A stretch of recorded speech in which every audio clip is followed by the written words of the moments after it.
누가복음입니다. 누가복음 24장 1절에서 11절 말씀 보시겠습니다. 누가복음 24장 1절에서 11절 말씀입니다. 누가복음 24장 1절에서 11절 말씀.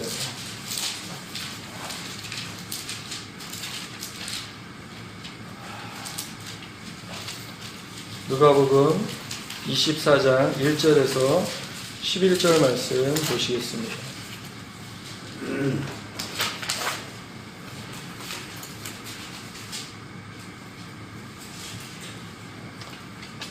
제가 봉독해 올리겠습니다.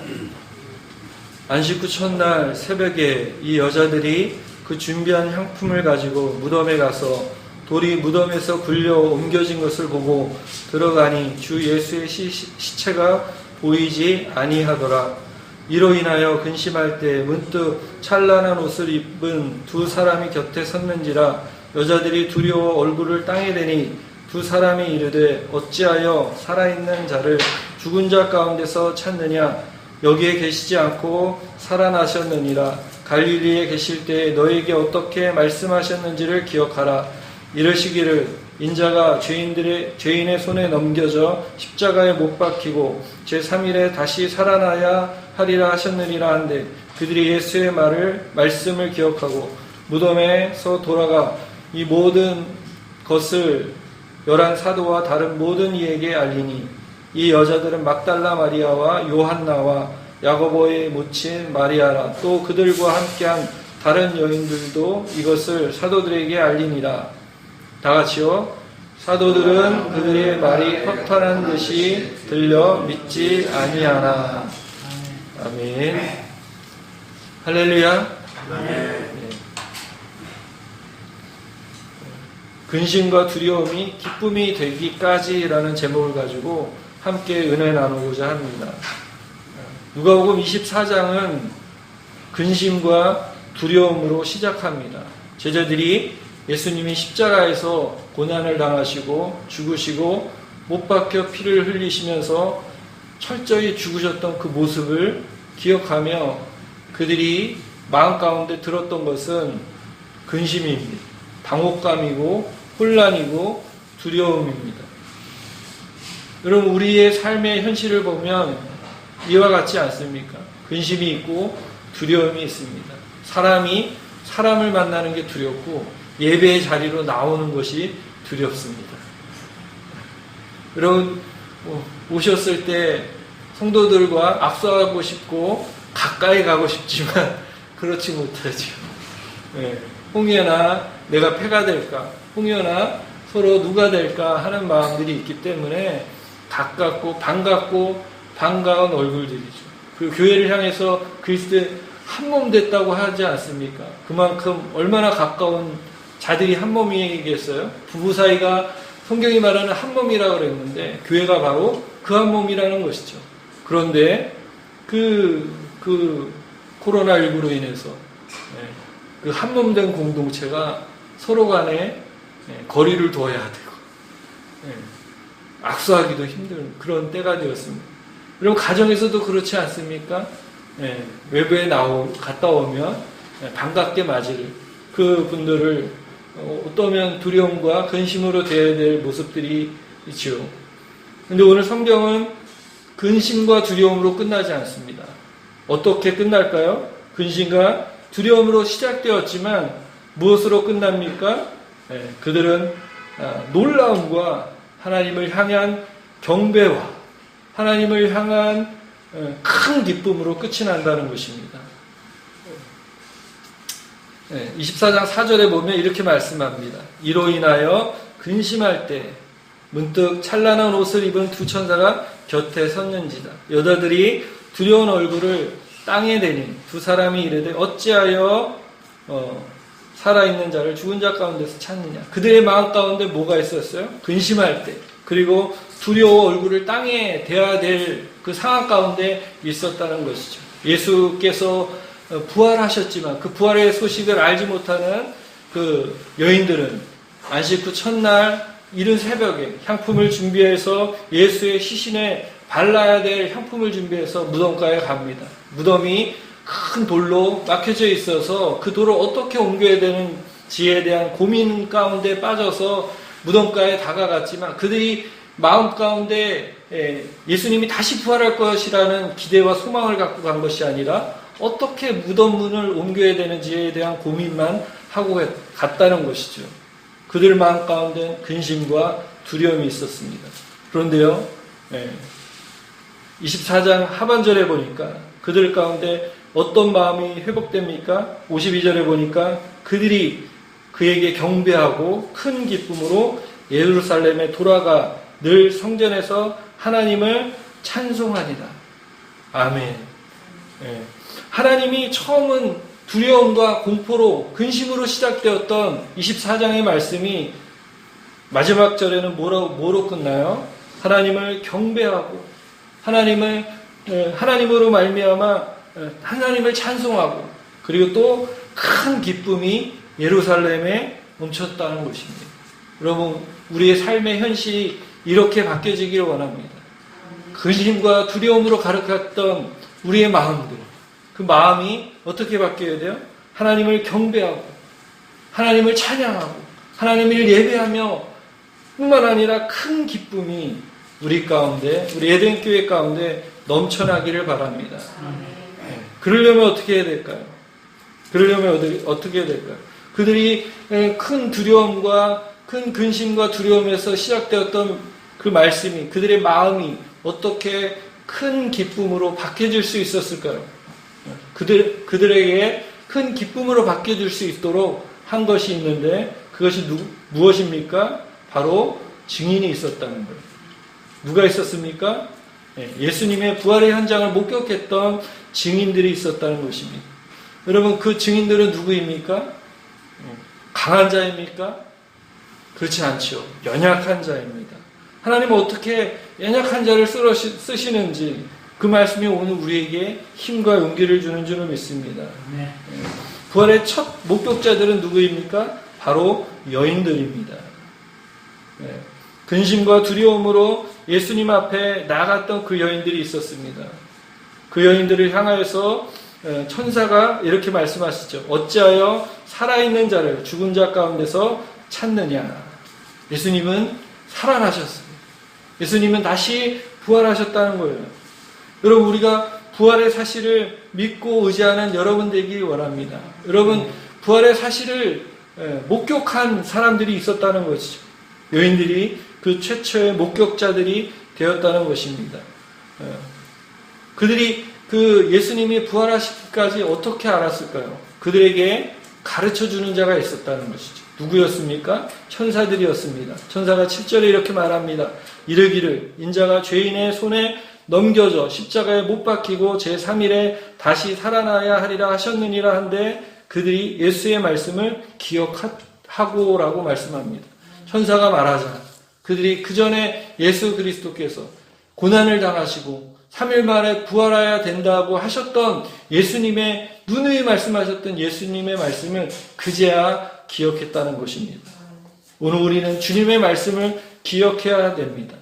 주님은 마리아와 그 여인들에게 말씀해 주셨죠. 첫 번째 보여주신 것이 아니라 말씀으로 그들에게 확신을 주셨다는 것입니다. 그 증인들은 여인들이었지만 여러 명이었어요. 율법적으로 보면 증인에 될 사람들은 2사람 이상 되어야 된다는 거예요. 남자들은. 여자들은 여러 명 있어야 되는데 최소 몇 명 있었습니까? 오늘 10절에 보니까 최소 5명. 첫 번째 누가 있습니까? 막달라 마리아와 요한나와 야고보의 모친 마리아와 그리고 그들과 함께한 다른 여자들. 여자들이면 한 사람이면 2사람이요. 적어도 2사람. 그럼 최소한 5사람이 예수님의 부활의 사실을 목격했다는 것이죠. 그리고 그 사실을 제자들에게 알렸습니다. 여러분, 그러나 제자들이 이 최초의 증인들이죠. 예수님이 부활하셨다는 것을 최초의 증인한 분들이 여자들이라는 거예요. 여러분, 우리 여성분들이 용기를 가지셔야 돼요. 하나님은 연약한 자를 들어 쓰신다고 말씀하십니다. 그런데 그 사실을 사도들이 믿지 않습니다. 11절에 보니까 사도들도 다른 그들이 말이 허탄한 듯이 들려 믿지 아니했다고 말씀합니다. 오늘 우리는 주님의 말씀을 믿는 여러분 되시기 바랍니다. 네. 허탄한 듯이 주님의 말씀을 무시했다는 거죠. 증인들이 있었습니다. 두 번째 증인들은 누구였습니까? 엠마오로 가는 제자들이었습니다. 엠마오로 가는 제자들이 예수님의 부활의 현장을 목격하지 못했지만 그 여인들로부터 예수님의 부활에 대한 소식을 들었어요. 예수님이 다시 살아나셨다라는 것을 들었습니다. 그럼에도 불구하고 그들은 어떻게 했습니까? 예루살렘을 떠나는, 믿음의 장소를 떠나가고 예수님께서 주신 사명의 자리를 떠나가 버리고 말았다는 것입니다. 그러니까 정보로는 부족한 거예요.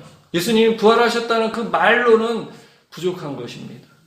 그런데 하나님이, 예수님이 직접 찾아가시죠. 그래서 최초의 증인은 누구입니까? 사실 예수님의 부활의 증인은 예수님 자신이에요.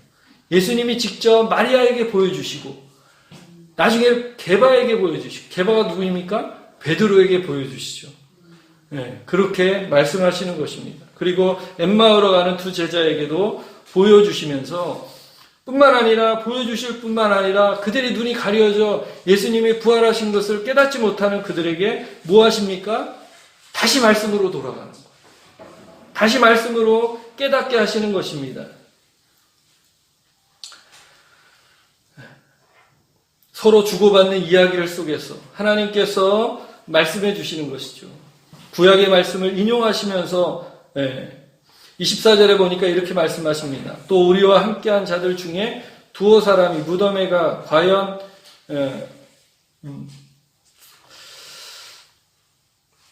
말씀을 통해서 제자들에게 그 말씀을 통해서 하나님이 부활하신 소식을 말씀해 주셨다는 것입니다. 뿐만 아니라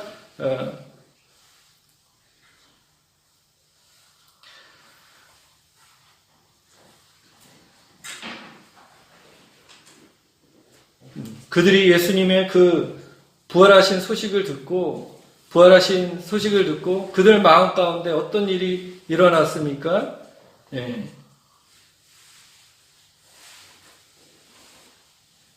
21절에 보니까 이렇게 말씀하시, 31절에 그들의 눈이 밝아져 그인 줄 알아보더니 예수는 그들에게 보이지 아니하시는지라.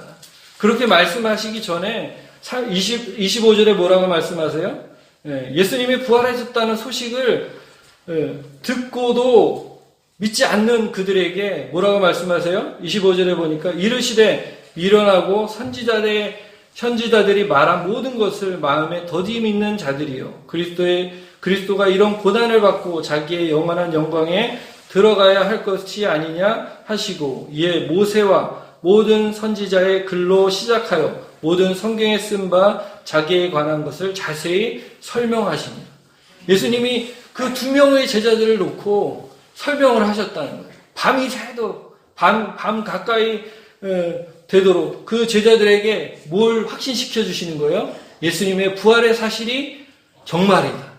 여인들이 얘기했던 그 말은 허탄한 얘기가 아니고 무시되어야 될 말이 아니고 반드시 믿고 의지하고 그 말씀에 따라 행동해야 된다고 예수님이 말씀해 주시는 것이죠. 그들에게 확신시켜 주시는 것입니다.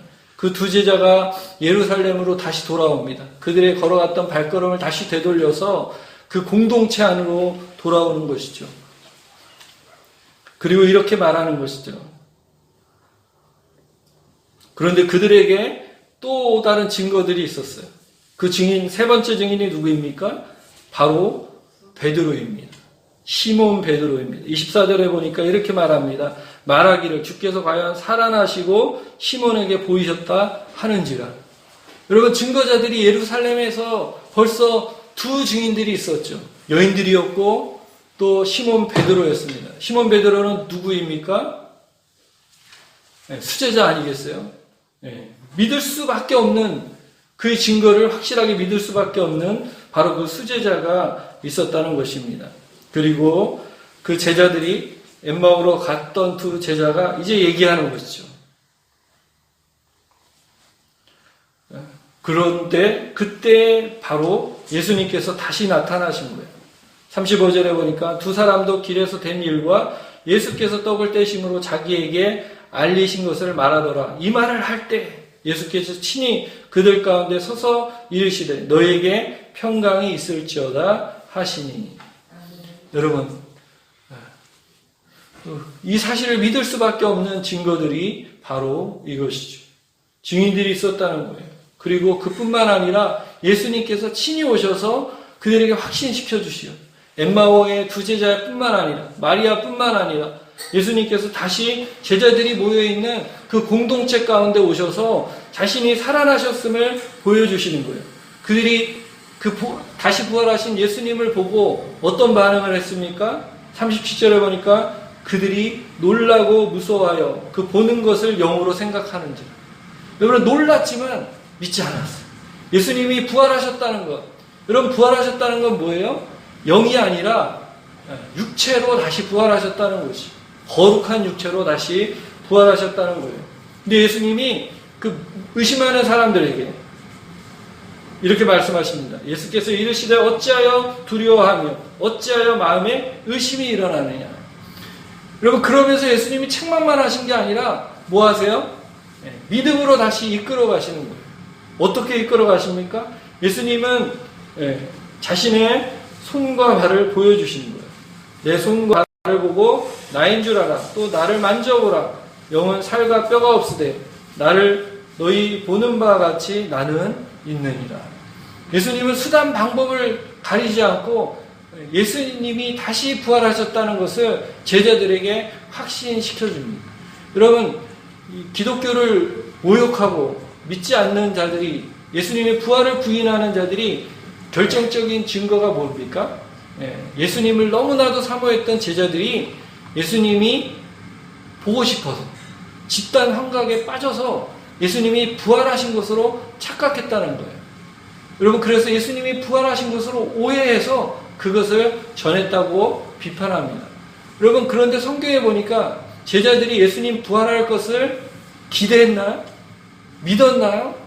믿음 좋았던 마리아 자체도 예수님의 시체를 보러 갔지 예수님이 살아계실 것을 기대하고 가지 않았다는 거예요.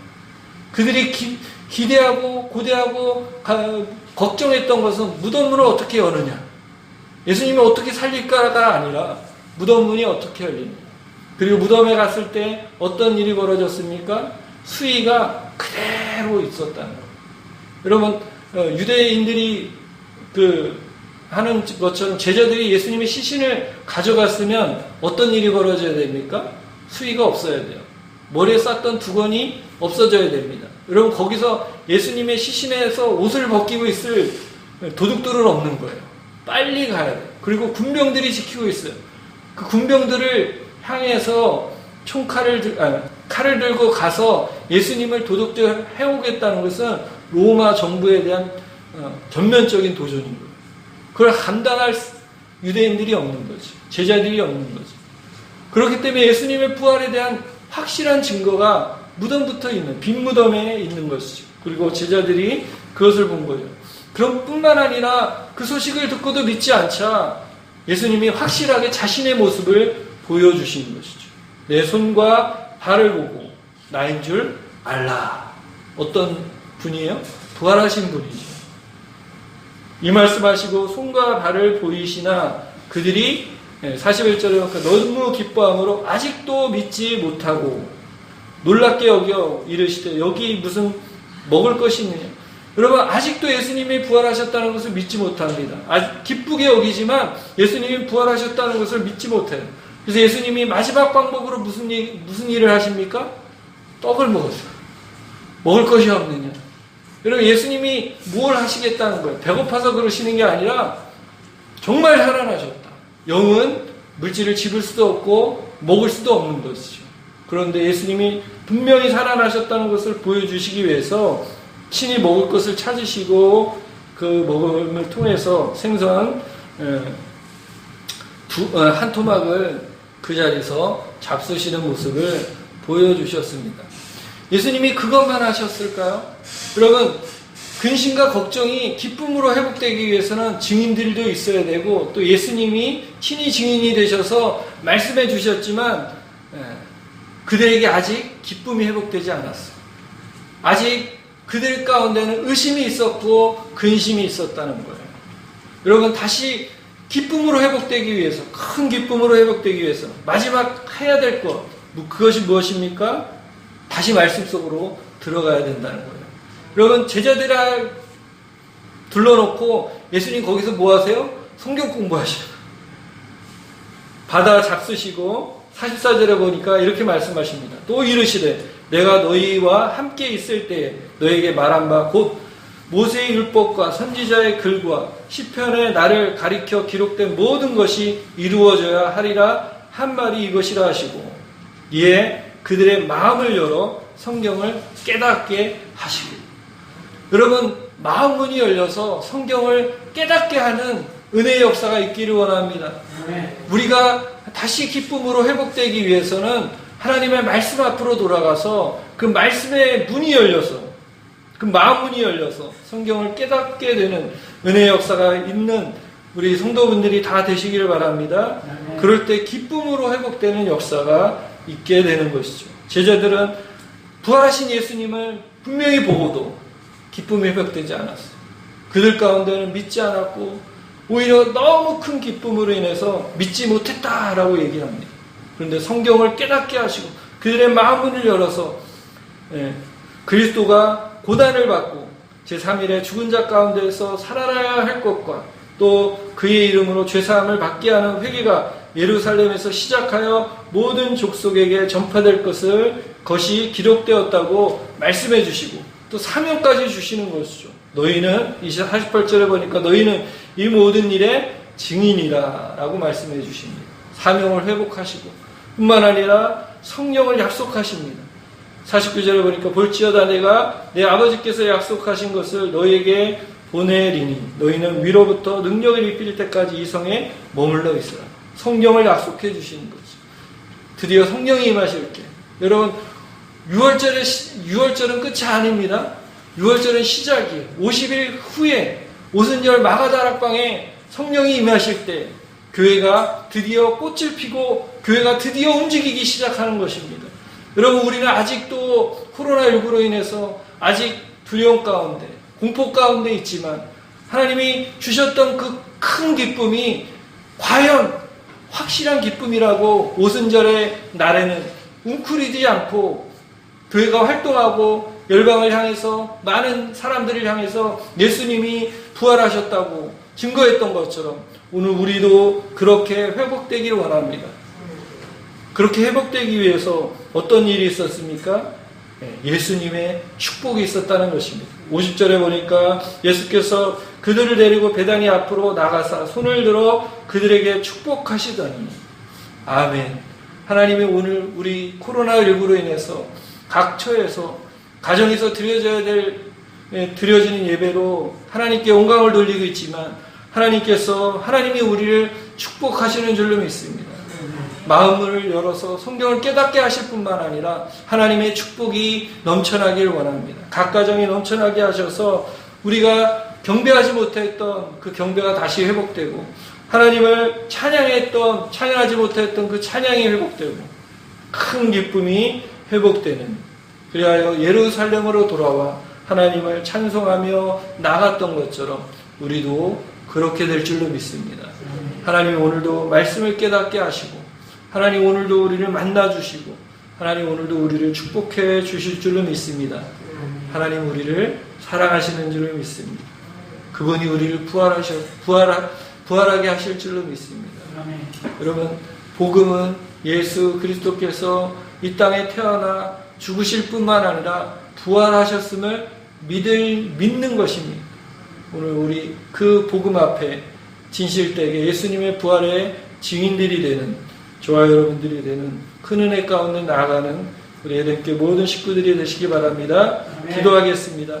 하나님 감사합니다. 하나님 우리는 연약합니다. 하나님 우리는 부족합니다.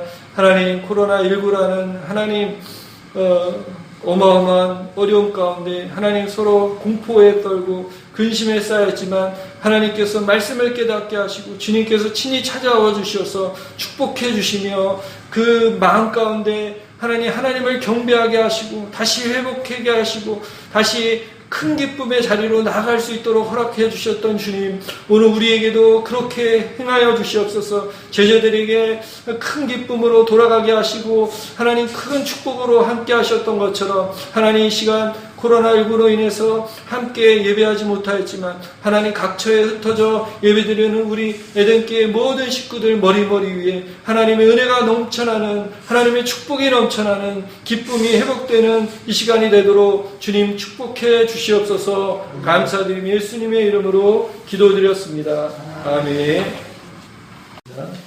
지금은 우리 주 예수 그리스도의 은혜와 하나님의 사랑과 성령의 교통하심이 예수님의 부활의 날, 부활의 아침 하나님께 예배하며 하나님께 영광 돌리는 우리 에덴교회 모든 교우 머리머리 위에 각처에서 하나님의 부활의 날을 잊지 않고 예배드리는 머리머리 위에 영원히 함께 있을지어다. 아멘.